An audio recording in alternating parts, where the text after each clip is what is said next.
ကမလေးတိုင်းငငယ်ရ area လိုမျိုးရေသူမလှလှလေးဖြစ်ရှင်ခဲ့ကြတယ်ဟုတ်ဒါလေးကငယ်ဘဝရဲ့စိတ်ကူးရဲ့အိမ်မလေးတစ်ခုပါပဲဒါပေမဲ့ဒီနေ့မှာတော့မေမေကကိုရီးယားအင်နာချိုင်းကိုဖြည့်ဆည်းပြီးတော့ရေသူမလေးတယောက်လိုခန်းစားပျော်ရွှင်ရစေမဲ့ Ocean Galley လို့နာမည်ပေးထားတဲ့ Lace Bikini ဆက်ကလေးနဲ့မိတ်ဆက်ပေးပါရစေဒီဆက်ကလေးတွေကိုရောင်းဆုံးဒီနေ့မှာထုတ်ပြနိုင်မှုမေမေဘယ်လောက်ထိအားခဲထားလဲဆိုတာစောင့်ကြည့်နေတဲ့ customer လေးသိကြပါတယ်ဒါဆိုရင်တော့ baby တို့အတွက်ပြင်ဆင်ထားတဲ့ဆက်ကလေးထဲမှာဘာတွေပါလဲဆိုတာလိုက်ကြည့်နော်ပထမဆုံးဒီလိုမျိုးဆက်ကက်လက်လာလေးထည့်ပါပါမယ်သူကဇာသားလေးမလို့မေမေတို့ကအောက်မှာတစ်ထပ်ပိတ်စခံပြီးတော့ချုပ်ထားပေးပြီးသားပါရှင်ဆက်ကက်လက်လာလေးပြီးလို့ရှိရင်တော့ဒီလိုမျိုးအုံအပားလေးတစ်ထပ်ခံပြီးတော့ချုပ်ပေးထားရဲပေါ့နော် bra လေးပါပါမယ်ရှင်ဒါလေးကရှုပ်ရှုပ် accessory လေးနဲ့မှမျက်စိနောက်မှာကိုအရန်လာတဲ့ဆက်ကလေးဖြစ်တာမလို့မေမေကဒီလိုမျိုး handmade ကြိုးလေးတွေကို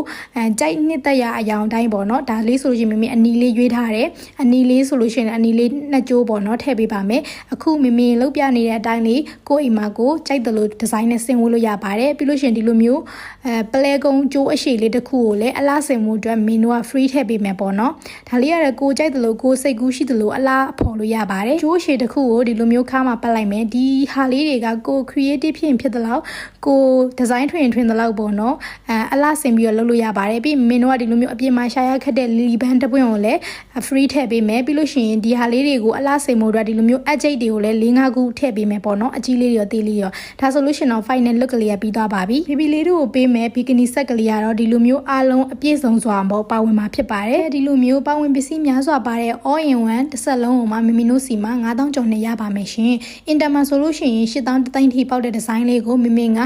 ရဲ့ဘေဘီလေးတွေကိုတက်နန်လှလှလေးနဲ့ပဲပေါ့ဝစ်ပျော်စေခြင်းလို့ပါရှင်သွားပြီး beach mode အမို့ရှိရဆိုလို့ရှိရင်လည်း2026ရဲ့ Insta photo လေးတွေရဖို့အတွက်ဒါလေးကိုတစ်စုံလောက်တော့ယူသွားသင့်ပါတယ်စေတနာရင်းခံပြီးထုတ်ပေးထားတဲ့ဒီဆက်ကလေးတွေကိုမမရဲ့ Ocean Galley လေးတွေသဘောကျမယ်ထင်ပါတယ်ရှင်